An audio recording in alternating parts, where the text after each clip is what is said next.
बिस्मिल्लाहिर्रहमानिर्रहीम। अस्सलाम वालेकुम दोस्तों, कैसे हैं सब? उम्मीद है खैरियत से होंगे। नेब के आर्डिनेंस के बारे में लेक्चर शुरू करते हैं। इससे पहले दो लेक्चर में हमने नेब के मुख्तलिफ़ सेक्शन के बारे में पढ़ा, यानी सेक्शन 1 पढ़ा, सेक्शन 2 पढ़ा, सेक्शन 3 पढ़ा, सेक्शन 4 पढ़ा और सेक्शन 5 की भी 2 पार्ट्स पढ़े। आज हम सेक्शन 5 के जो अगले नेक्स्ट पार्ट है वो पढ़ने जा रहे हैं। तो अपने लेक्चर का आगाज़ करते हैं। आज जो हमारा टॉपिक है वो सेक्शन 5C है, यानी 5 जो सेक्शन है डिफिनीशंस, उसका सब पार्ट है। इसमें सबसे पहले आता है सेक्शन 5C में एसेट्स। एसेट्स क्या होते हैं? उर्दू में इसको असासा-जात कहते हैं। असासा-जात नेब की ज़बान में क्या है?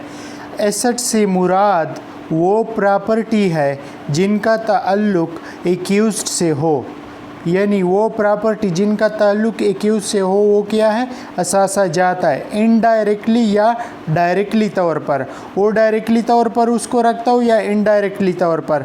इनडायरेक्टली का क्या मतलब है? या बेनामी हो, यानी उनके स्पाउस, यानी इनडायरेक्टली का मतलब है कि उनके नाम पे नहीं है। डायरेक्टली उनके नाम पे है और इनडायरेक्टली का मतलब है कि उनके नाम पे नहीं है, यानी उनके स्पाउस, बीवी वगैरह या किसी रिश्तेदार के नाम पर हो, ख़्वाह वो पाकिस्तान में वाक़िया हो या मुल्क से बाहर वाक़िया हो। ये जो असासा जाता है वो पाकिस्तान में वाक़िया हो या मुल्क से बाहर वाक़िया हो, जिसका एक्यूज़्ड के पास रीज़नेबल अकाउंट ना हो, यानी जो एक्यूज़्ड है, मुल्ज़िम है, वो एसेट्स को साबित नहीं कर सकता, यानी उसकी जो ज़राए आमदन है उससे मुमासिलत नहीं रखता, यानी उनकी ज़राए आमदन से ज़ायद है और एक्यूज़्ड उनको साबित करने में नाकाम रहे कि ये मेरे पास ये जो असासा जाता है कहाँ से आए हैं।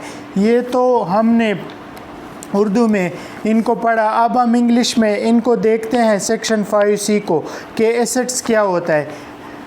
सेक्शन 5C एसेट्स के बारे में है। Assets means any property owned, controlled by or belonging to any accused, whether directly or indirectly, are held benami in the name of his spouse or relatives or associates, with whether within Pakistan, which he cannot reasonably account for or for which he cannot prove payment of full and lawful consideration। अगर वो money trial करता है इसके बारे में और वो उसको साबित नहीं कर सकता, या उसके आमदन जो है, यानी उनके इनकम है, एक बंदा है उसकी इनकम 50,000 है और उसकी जायदाद अरबों रुपए की है, तो नेब उनसे पूछता है कि आपकी ये जो जायदाद है अरबों रुपए की है, आप इनको साबित करें कि ये पैसे आपके पास कहाँ से आए। तो अगर वो उनको साबित नहीं कर सकता तो वो एसेट्स के ज़ुमरे में आता है। ये तो सेक्शन 5C था। इसके बाद हम सेक्शन 5D पे चलते हैं जो एसोसिएट्स को डील करता है। एसोसिएट्स क्या है? एसोसिएट्स का उर्दू में मानी है मुआविन मददगार। जो एक्यूज़्ड का कोई मुआविन मददगार है, यानी उसकी कोई मदद करता है, वो उसके बारे में नेब क्या कहता है। तो फर्स्ट जो उसका पार्ट है, इसके सब पार्ट है। सेक्शन 5D के फर्स्ट पार्ट में कहता है हर वो शख्स जो एक्यूज़्ड का कारोबार संभाल रहा है या उनके एसेट से कोई फ़ायदा उठा रहा है, एसोसिएट्स के ज़ुमरे में आता है। हर, यानी वो शख्स जो एक्यूज़्ड का कोई कारोबार है, बिज़नेस है, कोई ऑयल पंप है, कोई दूसरी प्रॉपर्टी है या कुछ भी है, जो बंदा उसको संभाल रहा है, तो वो किस में आता है? एसोसिएट के ज़ुमरे में आता है, यानी वो मुआविन मददगार के ज़ुमरे में आता है। तो इंग्लिश में हम इसको पढ़ते हैं, any person who is or has been managing the affairs of or keeping account for the accused or who enjoys or has been enjoyed or has enjoyed any benefit from the assets। Second जो part है 5D का, उसमें क्या कहते हैं? वो इसमें ये कहते हैं कि कोई एसोसिएशन पार्टनरशिप फर्म या कोई प्राइवेट लिमिटेड कंपनी जो कंपनीज आर्डिनेंस 1984 के तहत रजिस्टर्ड है, यानी कंपनी आर्डिनेंस 94 जो है पाकिस्तान में, उसके मुताबिक अगर कोई कंपनी रजिस्टर्ड है जिसका एक्यूज्ड मेंबर है या पार्टनर है या डायरेक्टर है या उसको अकेले या किसी दूसरे बंदे के साथ मिलकर चला रहा है, एसोसिएट के ज़ुमरे में आता है। यानी फर्स्ट तो जो था कोई उसका कारोबार संभाल रहा है, दूसरा अगर कोई कंपनी है, प्राइवेट लिमिटेड कंपनी है, पार्टनरशिप फर्म है, उसको एक्यूज्ड अकेले चला रहा है या कोई उनके साथ मिलकर चला रहा है, तो वो भी एसोसिएट के ज़ुमरे में आता है। इंग्लिश में पढ़ते हैं तो आपको सही समझ आ जाएगी। Any association of persons, body और individuals, partnership firm or private limited company within the meaning of Companies Ordinance 1984 of which the accused is or has been a member, partner or director, or which has been promoted, flatted, established or run by the accused whether singly or jointly with other persons। ये जो मैंने English में बोला, मैंने firstly आपको उर्दू में समझाया, तो आप काइंडली आपको इसको पहले उर्दू में समझे, फिर आप इसका इंग्लिश देखें तो इंशाल्लाह आपको समझ आएगी। तो इसके बाद इसका 5D का जो थर्ड सेक्शन है वो किसके बारे में है, वो ट्रस्टी, वो भी एसोसिएट के बारे में है कि और कौन एसोसिएट के ज़ुमरे में आता है।